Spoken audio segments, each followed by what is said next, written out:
Hello, everyone, and welcome to the Fixed Ops Roundtable. I'm Katrina Ness, joined by Ted Ings, and we are here at the Reynolds and Reynolds World Headquarters. Katrina, we're here in Dayton, Ohio, and we're really humbled to be joined by some Reynolds greats, including Shawn Leibold, the Director of Industry Relations. Shawn, welcome, and thank you for having us on campus. It's my pleasure, and we love having you guys on campus, and we love going to your events, so thank you both. And thank you so much for the support that Reynolds gives, not just the Fixed Ops Roundtable, but the Fixed Ops community as a whole, because there's so much happening in our industry now, and you are an integral part to all that's happening. Yeah, well, I appreciate that. I appreciate what you guys are doing. Obviously, Fixed Ops is a humongous piece of the dealership business, and it's going to be the next launching for most dealers. Outside of car sales, the Fixed Ops area has always been that area that keeps the lights on too.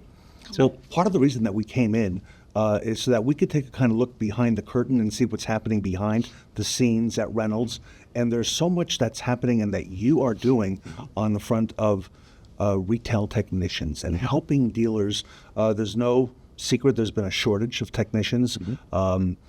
Dealers growing their own, how to do that, what are some of the tools that we need. Talk to us a little bit about that and how you see your role at Reynolds. Yeah, no, it's a great question. Obviously, as Reynolds employees, when we go to dealerships or we go to conferences, we always ask, what are some of the challenges and hurdles that you're having, Mr. Dealer or Mrs. Dealer? And they're traditional challenges and things like that. But what we've seen, obviously, in the last year or two is a significant shortage in technicians. And I believe that, we all have a mutual responsibility in developing and supporting the ecosystem of automotive so that, everybody's happy and healthy. But dealers have to have these technicians, and if they don't, then obviously cars can't be fixed, they can't be put back on the road, things like that. So what I've really tried to do is try to find things in the industry that might be, behind the curtain kind of things to support any organizations, associations, dealers, causes that support the technician development. I think some of the challenges is that that job was always looked at as a job that you got your hands really dirty, you went home, you didn't smell great, and even though you made good money, it wasn't glamorous. It's gotten much, much more glamorous. You've got technicians now that are making a lot of money. They're not coming home as dirty. The cars are a little different than they were back in the day. So I think, we need to do a better job of also telling the story of that this job is an amazing job, and the amount of intelligence that you have to do this job is also off the chart, especially with the complexity of the way the car is being made now. So. Yeah, for sure. Dive into a little bit how you yourself and Reynolds has helped technicians overall. Yep. So so one of the first programs that we kind of found here locally is with a community college called Sinclair Community Colleges. It's one of the largest community colleges in the country, which is also not known by many. So they have a technician program that, it's a community college, so it's generally a 2-year degree or a 1-year degree, depending on what they go into. But we felt that was such a vital piece to the industry that we started supporting them with scholarships. But then recently we've done some fun stuff where we've given them their first toolkit to go into the market to get their first job. And, it might not be with a Reynolds dealership, and that's okay. But we just want them to know that we're supporting their industry and we're supporting their causes. So that's one of the cool things that we've done with Sinclair, and it's now morphed into some other things. So. Wonderful. I have a card here from a technician giving their appreciation back to Reynolds and what you guys do. So I'll read it out loud because I really enjoyed this one. Dear Reynolds and Reynolds, thank you so much for these tools. I'm a first-generation auto mechanic. This means so much to me. I can remember a time when I didn't have power tools and I had to do everything by hand. And the amount of time that power tools cut down on, the labor and the amount of time it does to fix a car is so important because at the end of the day, it's all about the hours. It is all about. So that's wonderful that you guys are providing these scholarships and giving these power tools back to the technicians in order to help the industry as a whole. I agree, and I don't think people understand the expenses on what mechanics tools cost them. Yes. Even just starter kit tools like that that we give are a couple $1,000s. Yeah. And if you talk about a full-blown technician's tool kit, it can range from $12,000 to $15,000. So these guys and gals that are coming out of these technician schools and trade schools, they're not ready to spend that kind of money. They're trying to make money. So Right. so how can we at least give them like a little starter kit to kind of get started and then go from there? And I think a lot of the people outside the industry, going back to reference something you said earlier, don't realize the opportunity of what a technician can make today in a real career path at a dealership with all the certifications and training they go through. And the fact that they do have to purchase all these tools, Right. even the toolbox can be extremely expensive along the way. Right. Katrina, I have one of the cards as well that came from a technician. I'll read it out loud. He says, Reynolds and Reynolds, thank you for the Snap-on tools. I sincerely look forward to using them at Performance Kings Honda.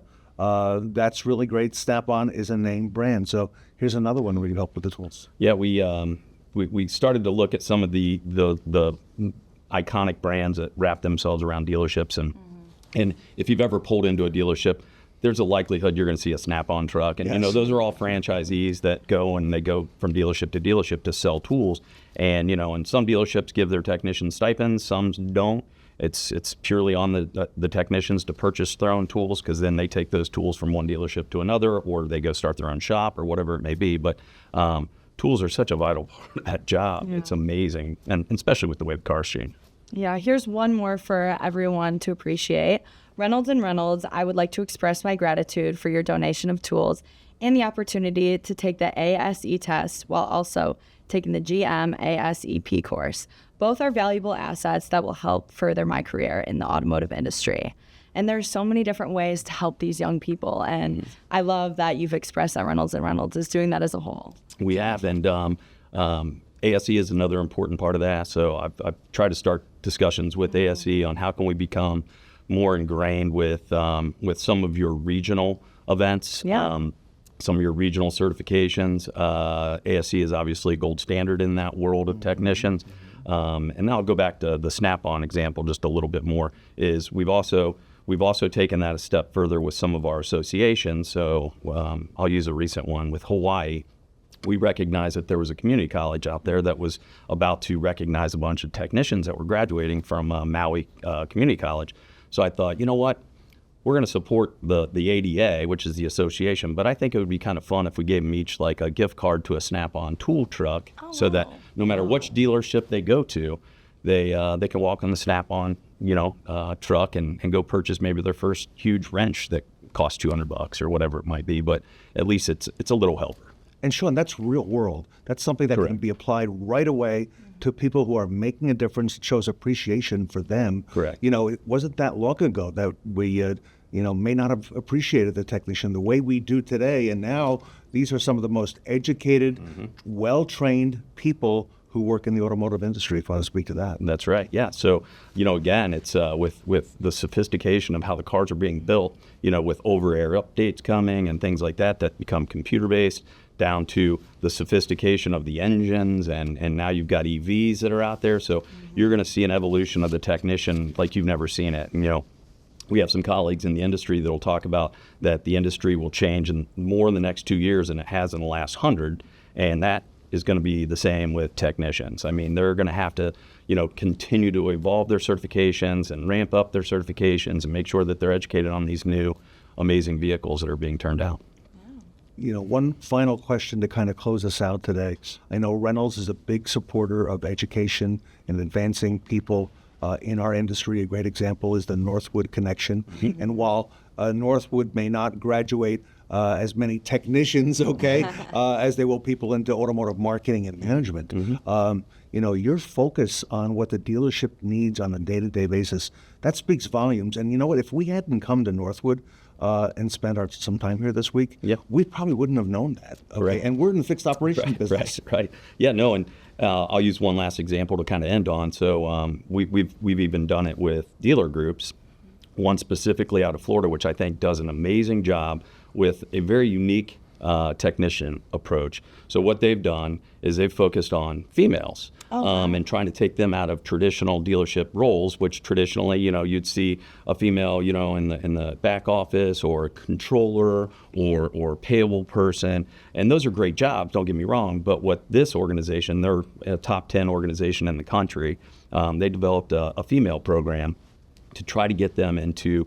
the technician, mechanic, the dispatcher, the service advisor role, because there's a lot of money being made back there. And unfortunately, I don't think the females have ever really thought or entertained the thought. And so they're doing amazing work with trying to get the exposure to the back end of the business. But then we also made a large donation to help support that. And we just wanted to show them that, listen, there's lots of opportunities within the dealership walls, and Fixed Ops is one of the growing ones right now. So.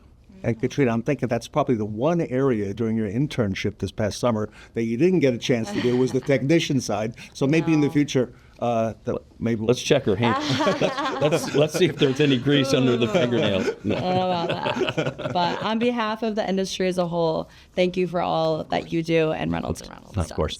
Thank you so much. Shawn Leibold, Director of Industry Relations. We're here at Reynolds and Reynolds, Katrina Ness and I, and our team. We have a lot more coming up behind the scenes of what Reynolds provides to our industry. We are going to be right back.